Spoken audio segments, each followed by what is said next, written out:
Hey everyone, Namaste. My name is Sahrudh, aka the Toy God, and I'm back with another video. And in today's video, I'll be reviewing the 60th episode of Pokemon Journeys anime.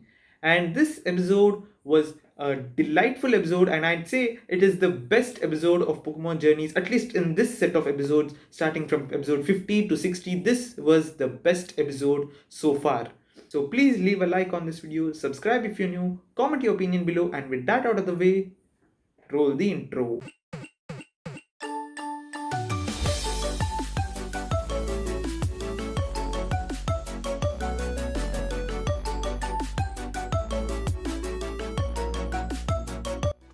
So as I said in the beginning, this has to be the best episode of Pokemon Journeys in this set of episodes, and it was finally, and I'd say what Sharu, another popular Pokemon YouTuber, said that this episode saved the Pokemon anime because a lot of people were hating on Go's Suicune capture and Grookey capture, while Ash got none.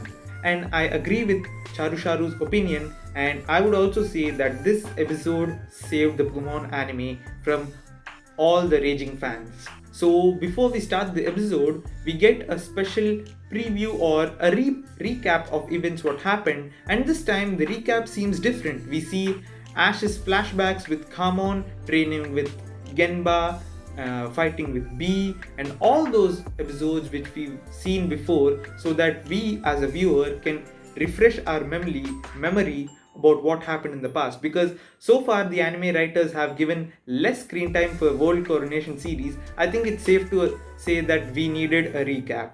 We see that Ash's rank is now 273, and we finally get a proper shot of Ash's team with Dracovish as well. This is the first time we see Dracovish actually have a proper screen space alongside Ash. Otherwise, we would all assume that Dracovish is just benched forever, but we are getting to see more of Dracovish in the future. We see Go and Ash training with Scissor and Kamon so that Ash can train to fight Rinto's Gallade. He didn't expect that Rinto would show up this soon, but he was training for this specific fight. On the way to the Pokemon Center, they encounter a dehydrated Bellsprout, and Go's Grookey uses its magical grassy surge ability or something like that to rehydrate Bellsprout. I won't say rehydrate, I'd say maybe give it some grassy energy, and Go captures this Bellsprout, of course. And I believe that the writers will do more. I believe that the writers will do more of this often. Give Ash an epic battle while they'll sneak in a small capture for Go. And I thought with this episode, and given the given the preview, I thought that after Kamon's leak would break, I thought that Go's Grookey would smash its stick and rejoin those both halves of the league. But something better happened, and whatever happened I predicted in my speculation video, and I'm happy that this happened. In the Pokemon Center, we see Rinto also being there, searching for trainers who could fight him, and it turns out that he's also in the Great class, the same class Ash is in. So they prepare for a fight, and it is again Kamon versus Gallade, as we all saw in the preview. And I'd say this fight is better than the first fight we got, because now Ash and FARFETCH'D are in unison, and FARFETCH'D is obeying Ash, and it's in complete control of Ash's words, and Ash is trying to be the best master he could be. Although Gallade is a strong enemy for FARFETCH'D, it does hit back hard. Ash commands FARFETCH'D to use Detect many times, and Gallade uses Feint, which negates the Detect and is so fast that it cuts the leak into two pieces, and FARFETCH'D is shocked to see this. As you all know, a FARFETCH'D's leak is something it always loves, and you can't separate a leak from a FARFETCH'D, so it's the most beloved thing to a FARFETCH'D, and that cut was a nail in its coffin. And this is where Ash steps in and motivates FARFETCH'D to use both the halves of the leak, one as a sword and the shield. And it's a nice callback to episode 56, where they saw this strategy by Wickstorm using its shield as a shield and a sword as a sword. So Ash commands Farfetch'd to use its other half of the league as a shield and even uses his own hat to depict what to do. And soon Farfetch'd uses this strategy, and although it tries to defend a lot, Gallade finally blasts it so hard that even the leak withers out, and Kamon seems to be more demotivated and would want to leave the battle, would like to quit the battle. But this is where Ash again comes in and motivates like the motivator he is, and his unpredictability defined the episode, and this is what I want to see more from Ash. Ash is known for his unpredictable style of battling, and this episode proved how great of a trainer he actually is.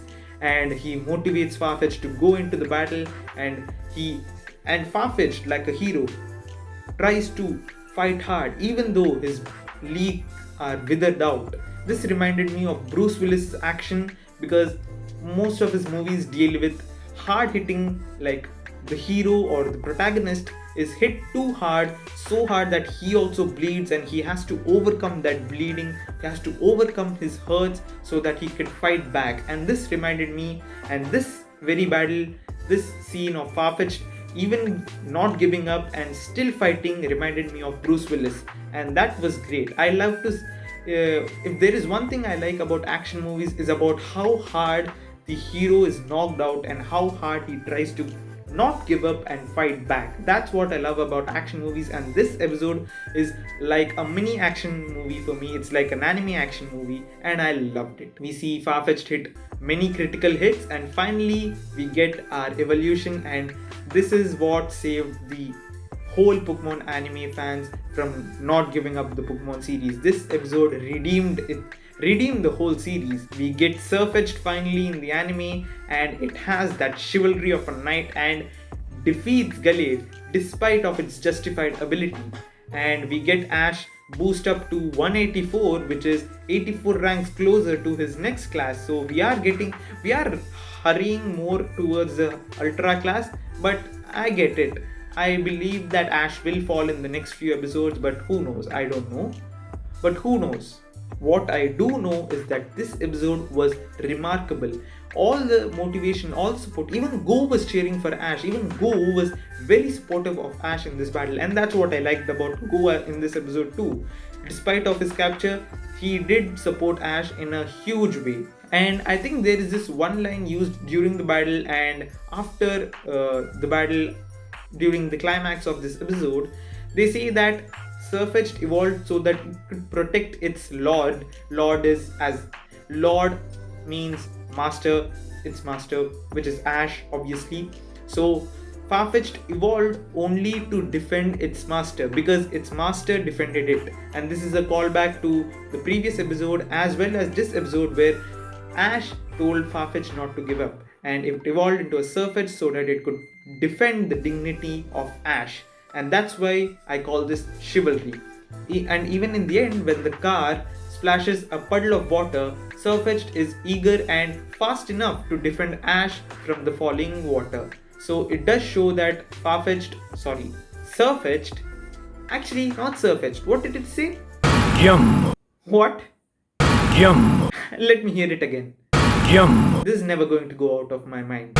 Yum. So what should I call this? Sirkamon, SIRFETCH'D, or Gyammo? I like how the anime is using the voice actors, and this was extremely funny and very catchy as well. So tell me what you think I should call SIRFETCH'D. Should I call it SIRFETCH'D or Sirkamon or Yum? And when it comes to rating this episode, I think you know what I'd give it. It is a perfect, an excellent 10 out of 10. And as I mentioned several times in this video, this has to be the best episode in the 50 to 60 episode set. This isn't the best of Pokemon Journeys anime yet. It could be, but it's not yet. There could be even better episodes. There are better episodes than this, but this also has to be one of the best episodes in this series, and that's why the rating. I think that wraps up the video.